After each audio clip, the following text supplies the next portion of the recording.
Hey, what's up, everyone? Welcome back to another episode of the Pike Show. Today, we're going to be talking about your past does not define who you are today.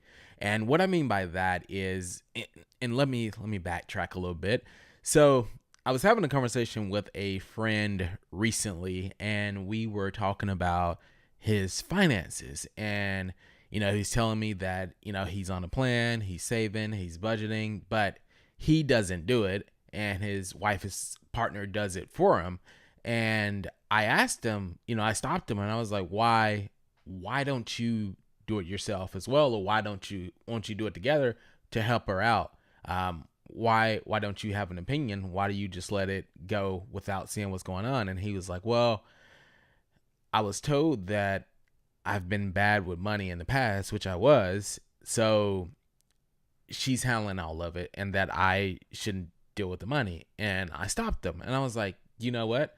I was like, your past relationship or past issues with money isn't who you are today. That was years in the past. I'm like, we've all had bad decisions with money. Tell me someone who hasn't had an issue with money. That's how you learn to deal with money. That's how you learn to get better with money. And it brought me back to even me and my story, my relationship with money. Like, before I made the decision to forgive myself with my past mistakes of how I mismanaged money, how I spent it on everything, how I had no clue where my money was going. I was living paycheck to paycheck. If I got it, I spent it, no matter the amount. Like, I spent it because I had no budget. I had no guidelines for what I was doing with my money, and I had no clue what my money was doing each month.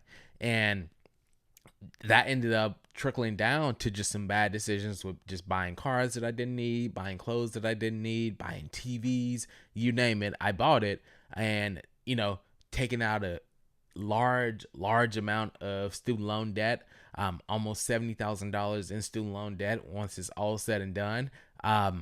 Those bad decisions with money led me down that path. And then one day I finally, even though I was making good money, like, I finally looked at myself and was like, Lewis, yes, you made bad decisions with money, but that doesn't mean you have to continue to make bad decisions. And that doesn't give you an excuse not to turn things around and start making better decisions with your money. So what I did was I forgave myself, and then I took those lessons of me being bad with money and I started to apply them towards me being good with money. Like, I knew, like, you can take your lessons. Like, I knew, like, I couldn't handle credit cards, so I got rid of credit cards. Like, I put that out of the way because I knew, like, I can't deal with credit cards, so I'm not gonna have a credit card until I'm able to manage or be good with money. That was an example. Like, I was like, I'm not gonna buy.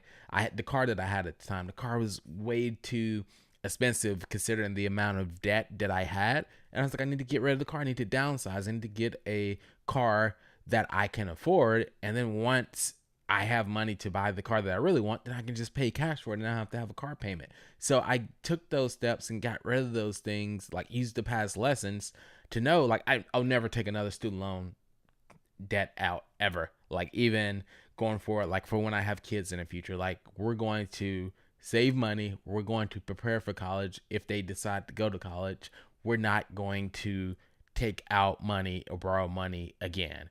The only thing that I will borrow money for going forward is a house, because it's a big purchase and I don't have, hopefully, maybe someday, you never know, or maybe I'll have the money to buy a house. But for right now, that's the only thing I plan to borrow money. And this is very simple for me now. If I don't have the cash to pay for something, then I do not buy it. I don't buy it. And I'm, in all transparency, like, I have a credit card now. It's the American Express card, but I pay it off every single month, and I just do it to get the points. Yeah, I know, like, you're not gonna get rich doing the points, but it's just for regular bills, and I just pay it off every month. And I like that because I know, like, I don't have this crazy limit that I can just, build up and pay, just continue to pay the minimum and then continue to letting that balance build up.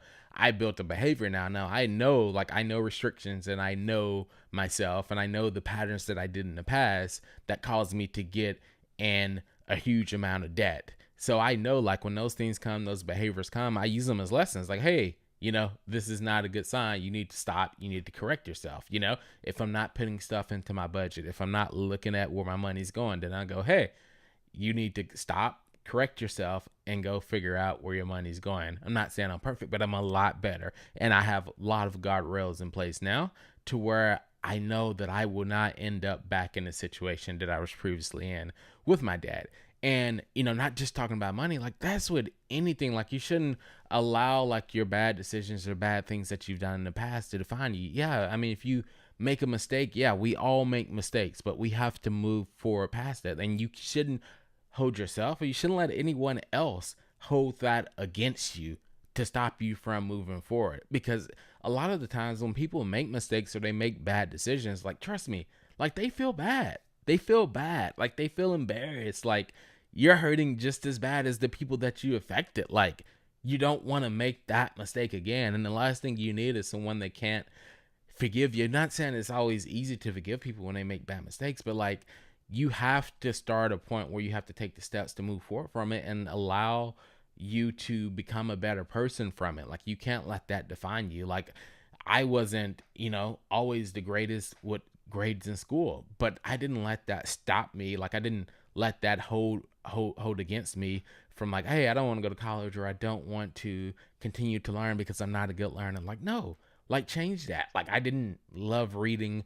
And I love reading as a kid, but I went through a phase when I got older where I didn't like reading. Now I love reading again. Like I didn't let that, I don't put things or limits on me from what I've done in the past. I take those past lessons, I take those past struggles, and I use them as lessons to help me move forward. And that's the same thing with, it's not just bad stuff. Like it can be good stuff as well. Like, if you're winning in business or you're winning in sports, like you can't get stuck with the wins because you'll get complacent. Like I've seen it all the time. Like in businesses, like, things change so fast, or society changes. Like you can't, look at like, Blockbuster, like they did really well with video rentals. And then like Netflix came along and they refused to change. Like they were stuck with what they did in the past, the win, and they let that define them, and it's actually stopped them from moving forward.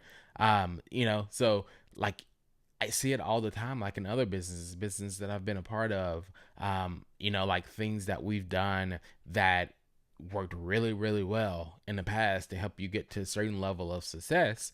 And we have to change and we have to pivot to adapt to new things to help us continue to win. Because another thing, if you get stuck in that pattern of what you did in the past, like you're gonna end up not growing because you're still doing the same stuff that you did to get there. So you have to make the change. I'm not saying you don't celebrate it, you don't take those lessons and learn from them, but don't let them define who you are. Continue to grow, continue to evolve, continue to make decisions to help you improve your life based on those past decisions and past lessons. Anyway, that is today's episode. I thank you guys for tuning in.